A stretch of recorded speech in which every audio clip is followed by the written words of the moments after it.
जो चीजें हमने डिस्कस की है उसका एक क्विक रिकैप लेते हैं क्योंकि बहुत दिनों से गैप था. So we saw initially about the triangles. Based on sides, we have these three types: equilateral, isosceles, scalene. Based on angles, acute, right angle, obtuse angle, triangle. Then we discussed ये जिसको मैंने थोड़ा और detail में discussion लिया था इसका. Medians, point of intersection of median is called as centroid. Then altitudes, point of intersection of altitudes is called as orthocenter. Perpendicular bisectors, point of their intersection is called as circumcenter. Then angle bisectors, point of their intersection is called as incenter. And excenter is a circle which is outside of triangle, and there are three excenters to a triangle. It is intersection of uh, internal bisector of one angle and bisector of the other exterior angle. तो ये मैंने आपको ये तीन एक circle बताए थे. बाद में हमने इस टेबल को आपको कंप्लीट करने के लिए बोला था. किसी ने भेजा नहीं ये फोटो. पिछले साल मैंने ये आपको कंप्लीट करके दिया था कि पोजीशन कहाँ पे रहता है. So anyways we will discuss it now. ये जो 5 सेंटर्स ऑफ ट्रायंगल हैं, इसमें से एक्स सेंटर जो है वो श्योरली कोई भी टाइप का ट्रायंगल हो. हमारे जो 6 टाइप के ट्रायंगल है यहाँ पे हमने लिखे हैं कॉलम में: equilateral, isosceles, scalene, acute, right angle और ऑब्टूस. तो इसमें से कोई भी टाइप हो, हमेशा ये आउटसाइड ही रहेगा एक्स सेंटर. ठीक है, outside of the triangle, triangle के बाहर ही रहेगा. 3 एक्स सेंटर रहते हैं जो मैंने ये डायग्राम दिखाया है, पांचवा ये वाला. So the centers of these 3 circles are called as X centers and they are always outside of the triangle.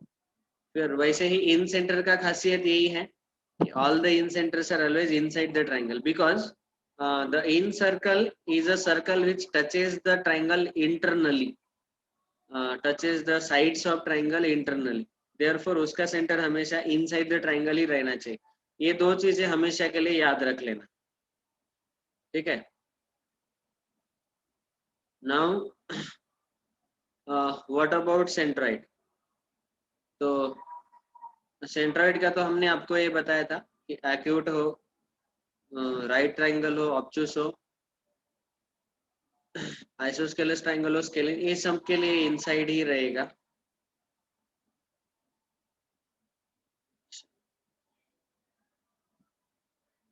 Inside का मतलब क्या है? Inside the triangle. Okay, outside means outside the triangle. उसका हम पोजीशन डिस्कस कर रहे हैं, इन पांचों सेंटर्स ऑफ ट्रायंगल के पोजीशंस. नेक्स्ट, अभी ऑर्थो सेंटर स्पेसिफिकली हमें ये दोनों थोड़े याद रखने हैं अच्छे से. इनको मैं हैश करके रखता हूँ.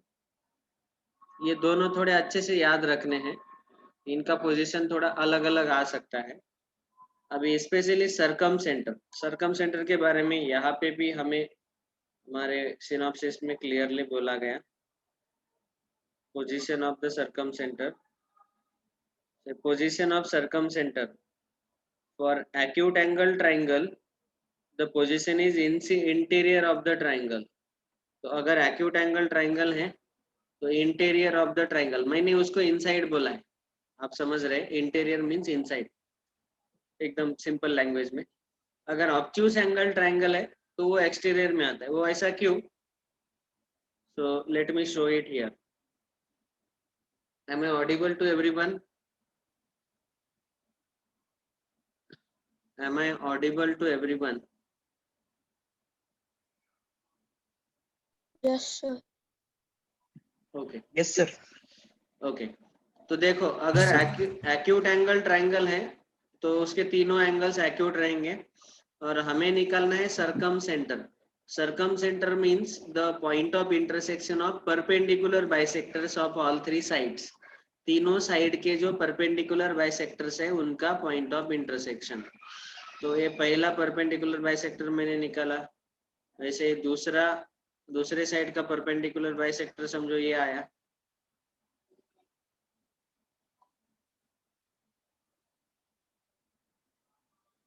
and the third side's perpendicular bisector is this one. You will find that always you will get this circumcenter inside the triangle only. इसलिए यहाँ पे भी हमें दिया गया कि acute triangle के लिए वो circumcenter हमेशा inside. आप चाहे तो खुद ऐसा डायग्राम ड्रॉ करके देख सकते हैं रफ में, तो ये इनसाइड आएगा. राइट एंगल ट्राइंगल के लिए पोजीशन देखो कहाँ पे है, मिड पॉइंट ऑफ हाइपोटेनस. ये बहुत ही फिक्स पोजीशन है, एग्जैक्ट. तो राइट एंगल ट्राइंगल अगर हमने ड्रॉ किया तो अभी देखो हमें ड्रॉ करना है परपेंडिकुलर बाइसेक्टर्स. तो इस साइड का परपेंडिकुलर बाइसेक्टर मैंने ड्रॉ किया ऐसे, it will bisect this side and also it is perpendicular. Second side का परपेंडिकुलर बाइसेक्टर ड्रॉ किया तो आप देख पा रहे ऐसे वो बाइसेक्ट करेगा इस साइड को, से साइड ए बी को बाइसेक्ट करने वाला परपेंडिकुलर यल है, बीसी को बाइसेक्ट करने वाला परपेंडिकुलर बाइसेक्टर यम है. एंड नाउ एसी का जो मिड पॉइंट है वो यही पॉइंट आता है और उसी पॉइंट से हमें परपेंडिकुलर ड्रॉ करना है. So it will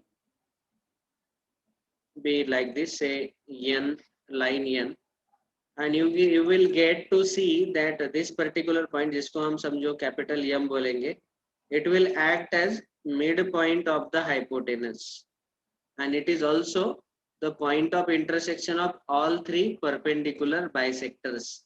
That means the midpoint of hypotenuse acts as circumcenter. Okay, so please remember this. In case, especially in case of right angle triangle, midpoint of hypotenuse is the circumcenter. Okay, so here I am writing in this chart midpoint of hypotenuse. अभी hypotenuse क्या है आपको पता है, right triangle में 90 के opposite वाला जो साइड रहता है, एंगल बी का opposite side AC. AC is hypotenuse. Next obtuse angle triangle, इसमें एक्सटीरियर में रहेगा, वो आप ड्रॉ करके ही समझ में आएगा. देखो अभी ड्रॉ करने के बाद तुरंत समझ में आ जाता है कि क्यों बाहर है सर्कमसेंटर. तो देखो पहले साइड का परपेंडिकुलर बाइसेक्टर ये आएगा, समझो ये परपेंडिकुलर बाइसेक्टर नंबर 1. दूसरा परपेंडिकुलर बाइसेक्टर इस साइड का हमने ड्रॉ किया, समझो ये आया नंबर 2. और तीसरा परपेंडिकुलर बाइसेक्टर यहाँ पे ये तीसरे साइड का नंबर 3. तीनों के तीनों जो इंटरसेक्ट कर रहे हैं वही सर्कम सेंटर रहता है. सर्कम सेंटर जो है वो ट्राइंगल के बाहर ही आएगा हमेशा, क्योंकि आप ही सोचो ना, ट्राइंगल अगर ऑब्टूस एंगल ट्राइंगल है तो सर्कम सेंटर क्या रहता है, सेंटर रहता है ऐसे सर्कल का कि जो इन तीनों पॉइंट में से पास होने वाला सर्कल हो, इस सर्कल का वो सेंटर रहता है. तो उसको सेंटर बनाने के लिए ये सर्कम सेंटर बाहर ही रहना चाहिए अगर ऑब्टूस एंगल ट्राइंगल है. तो राइट एंगल ट्राइंगल में आप देख सकते हैं कि exactly mid point of the hypotenuse है. आप सोचेंगे ऐसा क्यों सर, तो सर्कल चैप्टर में आप और एक प्रॉपर्टीज पढ़ेंगे, वहां पे क्या होता है कि इनसाइड द सेमी सर्कल, ये जो डायमीटर के एंड पॉइंट्स है और सर्कल के ऊपर कोई भी पॉइंट ले लो, अगर ऐसा मैंने ये ज्वाइन किया तो ये हमेशा 90 डिग्री रहता है. This is a theorem in circle chapter that angle subtended in the semicircle is 90 degree. Okay, that yes, so that's why यहाँ पे भी ऐसे होता है कि m acts as, हाँ बोलो. Your voice is breaking, sir. Your voice is breaking. Sir, so much breaking. Sir, please repeat that what you said. हाँ, ये सबको समझ में आया क्या कि ऑब्टूस एंगल ट्राइंगल का सर्कम सेंटर बाहर क्यों है. अभी मैं दूसरा पॉइंट ये बता रहा था कि राइट एंगल ट्राइंगल के केस में Sir, हाँ sir, we not listen. Please repeat now. Your voice was breaking. Okay. So ये जो तीसरा वाला डायग्राम मैंने ड्रॉ किया है, ये थर्ड वन, इसमें मैंने क्या बोला कि अगर आप कोई भी ऐसा ऑब्ट्यूस एंगल ट्रायंगल ड्रॉ करके देखेंगे और तीनों साइड के अप्रोक्सीमेट परपेंडिकुलर बाइसेक्टर ड्रॉ करेंगे तो वो तीनों हमेशा ट्रायंगल के बाहर ही इंटरसेक्ट होंगे। तो इसीलिए circumcenter, which is a point of intersection of perpendicular bisectors of all three sides, will be outside of triangle always. Okay, this can be confirmed by even drawing a rough sketch. एक कोई rough figure draw करके भी आपको समझ में आ जाए। अभी right triangle के केस में मिड पॉइंट ऑफ हाइपोटेनसी क्यों आया, इसका मैं एक्सप्लेनेशन दे रहा हूँ कि ज्योमेट्री में ऐसा कंसेप्ट है कि अगर हमने डायमीटर लिया सर्कल का और डायमीटर के एंड पॉइंट, समझो ए बी डायमीटर है, डायमीटर के दोनों एंड पॉइंट्स ए और बी, बचे हुए सर्कल के ऊपर एक पॉइंट लिया समझो सी, उसके साथ हमने ज्वाइन कर लिया, तो ये जो एंगल ए सी बी है वो हमेशा 90 डिग्री रहता है। This is a theorem, we will prove it later, not now. So A C and B C will always be perpendicular. तो यहाँ पे भी ये कंसेप्ट क्लियर हो रहा है। राइट एंगल ट्रायंगल में आप देख सकते हैं कि यहाँ पे AC is acting as a diameter, M is the midpoint which is acting as the center of circle, which is the center of hypotenuse। मतलब राइट एंगल ट्रायंगल के केस में सर्कम सर्कल अगर हमने ड्रॉ किया तो hypotenuse acts as diameter and the midpoint of hypotenuse acts as the center of that circumcircle। Okay, that is the conclusion। तो ये याद रख सकते हैं आप कि सर्कम सर्कल अगर राइट ट्रायंगल के केस में हम ड्रॉ कर रहे हैं तो hypotenuse will act as diameter and its midpoint will act as circumcentre. ऐसे हमने चार्ट में लिखा है मिड पॉइंट ऑफ हाइपोटेनस। और ऑब्ट्यूस ट्रायंगल का अभी अभी हमने बोला कि एक्सटेरियर ऑफ द ट्रायंगल, तो मैं जनरली लिखता हूँ outside of the triangle, simple word में।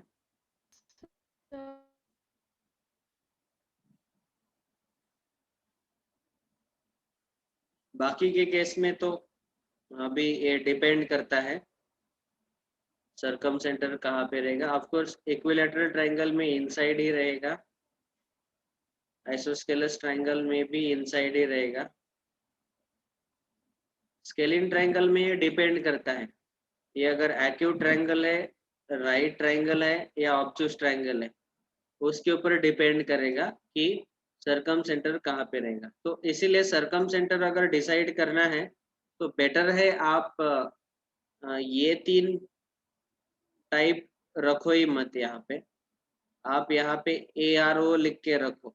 ARO का मतलब है एक्यूट है, राइट एंगल है या ऑब्ट्यूस ट्रायंगल है, ये पहले डिसाइड करो, फिर उसके बाद ये तीन पॉइंट्स हम कंक्लूड कर सकते हैं। ठीक है, क्योंकि इक्विलैटरल ट्रायंगल एक्यूट रहता ही है हमेशा, वो तो कोई प्रॉब्लम नहीं। राइट ट्रायंगल वो कभी नहीं होगा, ऑब्ट्यूस कभी नहीं होगा, तो इसीलिए कोई प्रॉब्लम नहीं। तो ठीक है, इसके लिए हम क्लियरली बोल सकते हैं कि इनसाइड ही रहेगा, इसलिए मैंने यहाँ पे इनसाइड लिख के दिया। ओके, बट रिमेनिंग आइसोस्केलस और स्केलिन हमें पता नहीं वो किस टाइप के रह सकते हैं, so it is better you can see these three types। Next, orthocenter।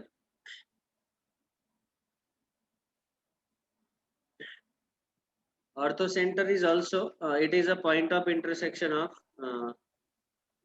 altitudes of the triangle।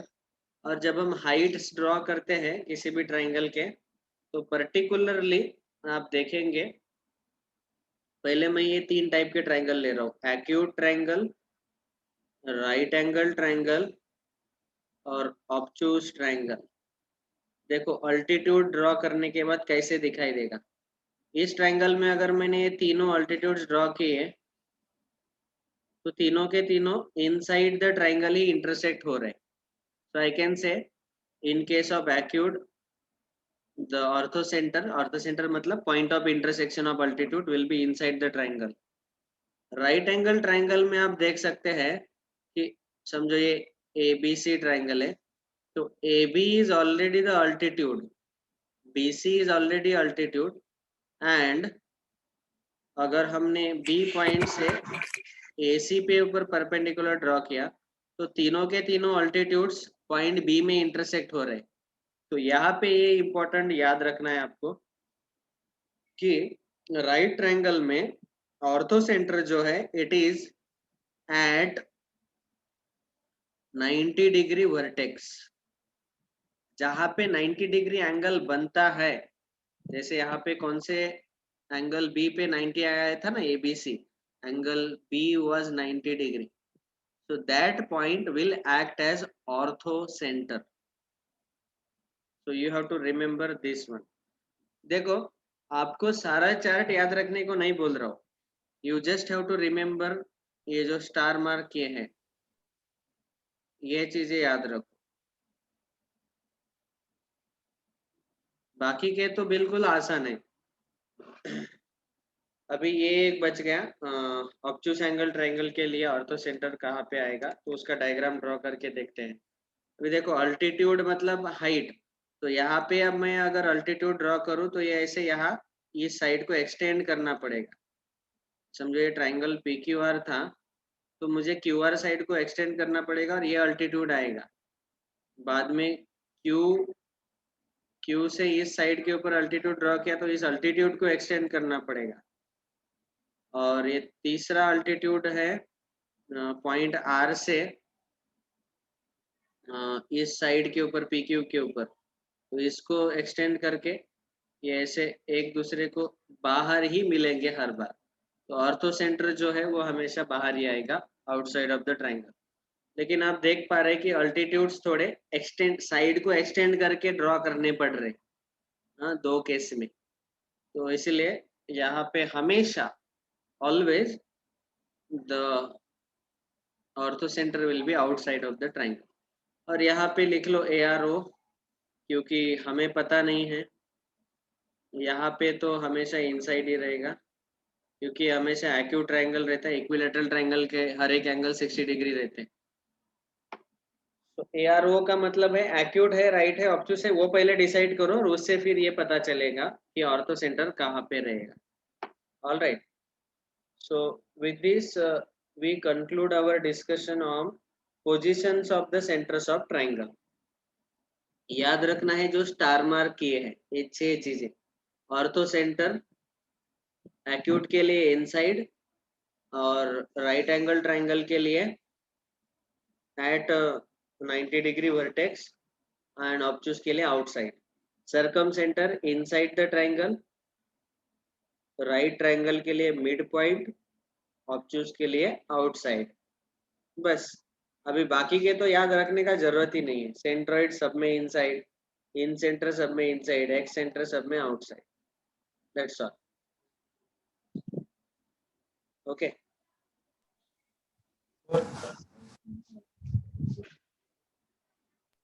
Sir हाँ बोलो।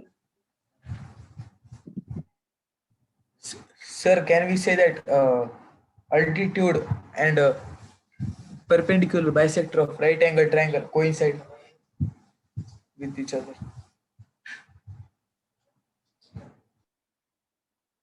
Altitudes and perpendicular bisectors of right angle triangle coincide. Of right angle triangle at 90 degree angle. No, that's not possible. See, Sir, means from that यहाँ पे sir from 90 degree vertex. यहाँ पे 90 degree vertex पे coincide हो रहे हैं ये तीनों अल्टीट्यूड्स, ठीक है। AB is the altitude, CB is altitude, यहाँ पे मैं दूसरा नाम देता हूँ BM is the altitude, they are intersecting at 90 degree vertex. But ये जो परपेंडिकुलर बाइसेक्टर्स हमने ड्रॉ किए थे LMN, ये तीनों they may or may not intersect, they actually intersect at midpoint of hypotenuse at point M. They may or may not intersect at 90 degree vertex. Sir, that BM is there na, BM. No, it is not sir, passing in that through figure you now you have drawn na. Line N is not passing through B, point B. Sometimes it may pass through, but it is not. Okay, sir. And it is completely different concept. Sir, means it is not always true.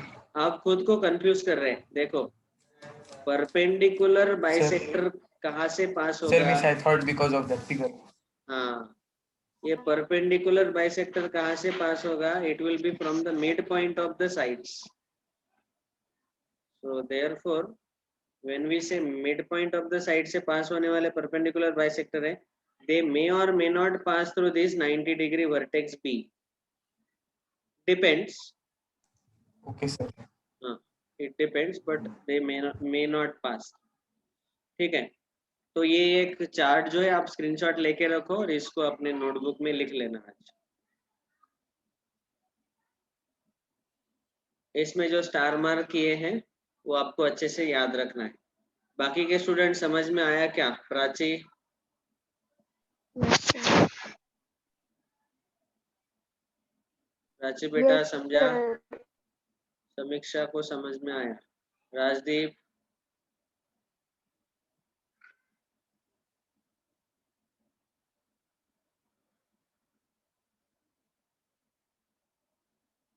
Okay. Sudhanshu, जो भी discussion लिया समझा क्या? समझा sir. सिद्धांत, समझो. Okay. Chat का screenshot ले लो, इतना टाइम नहीं है अभी. Let us continue now.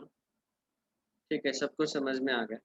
देखो जो मैं ज्योमेट्री ले रहा हूँ फाउंडेशन लेवल के लिए, तो ये ऐसा ज्योमेट्री का पार्ट है हमारा कि जिसमें ऑब्जेक्टिव क्वेश्चंस कहाँ कहाँ पे बनते हैं वो सारे पॉइंट्स हम डिस्कस करें. ये सारे पॉइंट्स आपको नहीं दिए रहेंगे आपके टेक्स्ट बुक में. अभी देखो स्टैंडर्ड 9 का टेक्स्ट बुक में निकल के बताता हूँ. Now there is chapter called triangle. तो ट्राइंगल चैप्टर में आप देखेंगे कि ये सारे पॉइंट्स हैं. Remote interior angle theorem, congruence of triangles, theorem of isosceles 30, 60, 90, 45, 45, 90, median of triangle, property of median and perpendicular bisector, angle bisector, similar triangle. ये सारे पॉइंट्स हैं, लेकिन इतना इन डेप्थ नहीं बताया गया वहाँ पे. What is the position of circumcenter? What is the position of centroid, orthocenter, circumcenter? ये सब कुछ नहीं बताया. So these extra things also we are covering. Okay.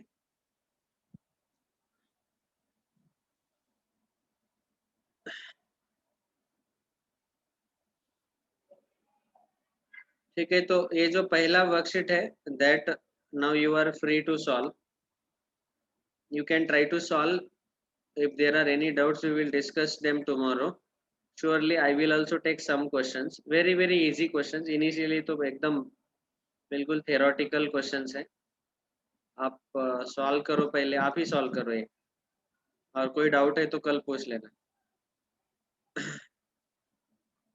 Now let me discuss about similarity and congruency of the Sir, what triangles. is syllabus for test? Weekly test के लिए हम triangle chapter ही रखेंगे, क्योंकि वैसे भी बहुत फास्ट कवर हो जाता है ये. अभी पहला वर्कशीट तो आज हो गया, आप कंप्लीट करो टाइम पे अभी.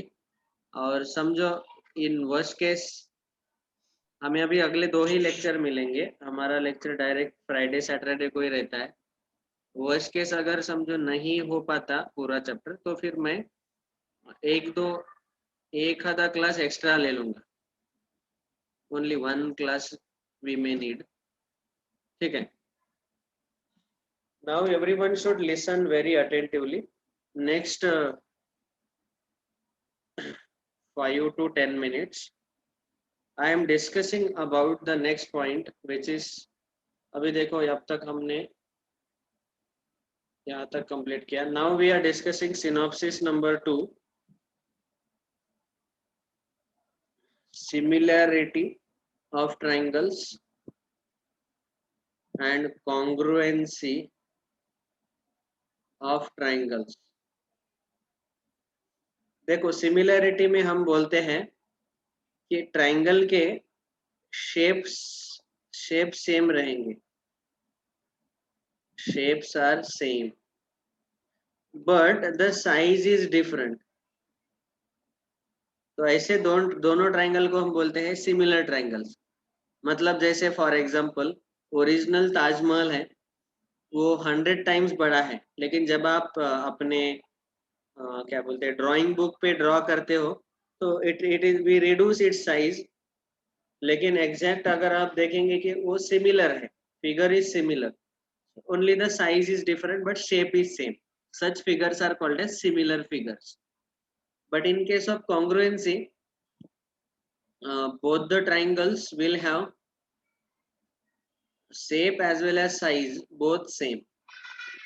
मतलब इसका इस ट्राइंगल का एरिया 10 मीटर स्क्वायर है तो ये भी 10 मीटर स्क्वायर रहेगा, बट इस केस में समझो ये 5 मीटर स्क्वायर है और ये 20 मीटर स्क्वायर है, एरिया थोड़ा अलग अलग रहेगा. All right, so you can remember this. Similar triangle means those triangles whose shape is same but size is different. Congruent triangle means shape and size both are same. Exactly. So in congruent triangles we can also directly say that corresponding sides are equal. What do we mean by corresponding sides? So let us say there are two triangles ABC and PQR, and if I write triangle ABC is congruent with triangle PQR, congruency का ये symbol है, हमें equal to draw करते हैं और उसके ऊपर ये सोया हुआ यस, ये symbol. So this is called this two triangles are congruent. Congruent मतलब आप इक्वल भी बोल सकते हैं, एकदम सिंपल इंग्लिश में इक्वल ट्राइंगल्स. इक्वल ट्राइंगल का मीनिंग क्या है कि इसके तीनों करस्पॉन्डिंग साइड्स इक्वल होंगे. That is AB equal to PQ, side AB और PQ दोनों का लेंथ इक्वल होगा. BC is equal to QR and AC is equal to PR. All three sides are equal and corresponding sides are equals, and angle A will be equal to angle P. समझो angle A 30 degree है तो angle P भी 30 रहेगा. Angle B equal to angle Q, angle C equal to angle R. These six things should be equal. Three sides and three angles corresponding sides, corresponding angles should be equal for the triangles to be congruent or equal.